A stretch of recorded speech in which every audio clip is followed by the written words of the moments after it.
আসসালামু আলাইকুম গাইস, সবাই কেমন আছো? আশা করি ভালো আছো। আমি ভালো আছি।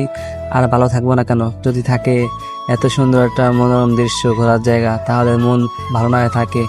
তো বিকেলবেলা একটু হাঁটতে হাঁটতে চলে গেছিলাম একটা ফাঁড়িতে। এই ফাঁড়িতে যাওয়ার পরে দেখি একটা নৌকায় দাদু অনেক পোলাপান নিয়ে ঘোরাঘুরি করতেছে। তো দেখি আর লোভ সহ্য আমি উঠে গেলাম। তো দেখো কত বড় একটা ফাঁড়ি, এই ফাঁড়ির ভিতরে অনেক মাছ চাষ করে। দাদু বলতেছিল কি তুমি ভিডিও করো, আর ভিডিও করে সাইডে দেওয়ার বল, বা যাদের মাছ লাগবো তারা যাতে এখান থেকে মাছ নেয়। গাইস, যদি তোমাদের মাছ লাগে কারোর, তাহলে এখান থেকে নিতে পারো, সমস্যা নেই। অনেক ভালো মাছ পাইবা, ফ্রেশ মাছ, অনেক বড় বড় মাছ। তো এখানে এত মজা করতেছিলাম, পোলাপান বলতেছিল ভাই আপনার ভিডিও দেখি।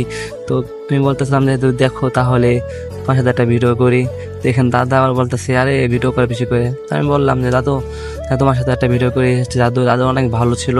দাদু আরো যাইতে বলছে বলছে যে তুমি 2 দিন পর পরে আসবে, সমস্যা নাই, তোমার জন্য এই নৌকাটা ফ্রি আছে।